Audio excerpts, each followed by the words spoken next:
শনিবার সাত সকালে প্রয়াত হয়েছেন প্রবীণ বাম নেতা হেমগোপাল শর্মা এবং আজ সকাল ৮টা বেজে ৩০ মিনিটে দেওয়ান পাশা ওনার নিজ বাড়িতে দীর্ঘ ৬ মাসের বার্ধক্যজনিত অসুস্থতার পর শেষ নিঃশ্বাস ত্যাগ করেছেন। মৃত্যুকালে ওনার বয়স হয়েছিল ৭৯ বছর। তিনি রেখে গেছেন একমাত্র পুত্র, পুত্রবধূ ও স্ত্রী সহ আত্মীয় পরিজন। শ্রমজীবী এবং রাজনৈতিক কর্মকাণ্ডে দীর্ঘ অভিজ্ঞতার অধিকারী হেমগোপাল শর্মা ১৯৬৬ সালে পার্টির সদস্য পদ লাভ করেন তিনি। একসময় তিনি ভারতের গণতান্ত্রিক যুব ফেডারেশনের অবিভক্ত ধর্মনগর মহকুমা কমিটির সভাপতি ছিলেন এবং সিপিআইএম অবিভক্ত ধর্মনগর মহকুমা সম্পাদক মণ্ডলীর সদস্যের দায়িত্ব তিনি পালন করে গেছেন। তিনি সারা ভারত কৃষক সভার ধর্মনগর মহকুমার 3 বারের সম্পাদক ছিলেন। স্থানীয় স্তরে তিনি অবিভক্ত দেওয়ানপাশা গ্রামের প্রাক্তন প্রধান ও অবিভক্ত উত্তর ত্রিপুরা জেলা পরিষদের 2 বারের সদস্য হিসেবেও দায়িত্ব পালন করেছেন। মৃত্যুর আগ পর্যন্ত তিনি হাফলং অঞ্চলের পার্টির সদস্য ছিলেন বলে জানা গেছে। সামাজিকভাবে জনদরদী ও পরিচিত নেতা হিসেবে সবাই তাকে সমানভাবেই চিনতেন। তবে শনিবার বেলা 11টায় ওনার বাড়িতে উপস্থিত হন সিপিএম রাজ্য, জেলা, মহকুমা, অঞ্চল ও ব্রাঞ্চ স্তরের নেতারা। উপস্থিত নেতারা তাঁর মরদেহে লাল পতাকা দিলেন এবং শ্রদ্ধা জানিয়েছেন।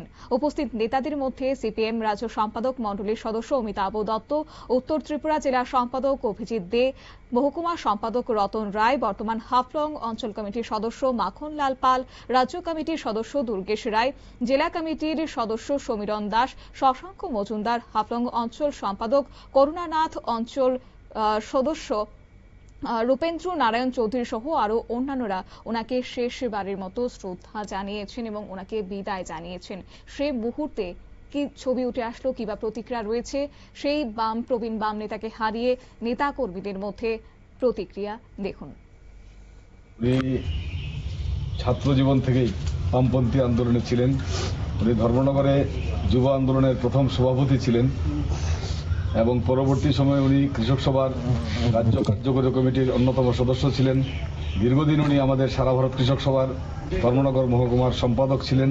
এছাড়া পার্টির ধর্মনগর মহকুমার সম্পাদক মণ্ডলীর অন্যতম প্রবীণ সদস্য হিসেবে শেষ পর্যায়ে উনি আমাদের এই পার্টিতে ছিলেন, কাজ করেছেন। উনি প্রশাসনিক দিকে আমাদের পঞ্চায়েতের, জেলা পরিষদের স্ট্যান্ডিং কমিটির চেয়ারম্যান ছিলেন। এই পঞ্চায়েতের প্রধান হিসেবে দীর্ঘদিন ছিলেন। ওনার আজকের ভারতের গণতান্ত্রিক যুব ফেডারেশনের রাজ্য কমিটির সদস্য রাজীব নাথও এদিন উপস্থিত ছিলেন। পার্টি ও জনগণ মিলিতভাবে প্রিয় নেতাকে শেষ শ্রদ্ধা জানান। বেলা 1টার সময় ওনার বাড়ির পাশে শেষকৃত্য সম্পন্ন হয়েছে। তবে প্রিয় জননেতাকে হারিয়ে সেখানে অপূরণীয় ক্ষতি বলে দাবি জানিয়েছেন কিংবা মত প্রকাশ করেছেন অন্যান্য নেতা কর্মীরা। সংবাদ আপাতত এই পর্যন্তই। পরবর্তী আপডেটের জন্য চোখ রাখুন শুধুমাত্র নিউজ ভ্যানগার্ডের পর্দায়। নমস্কার।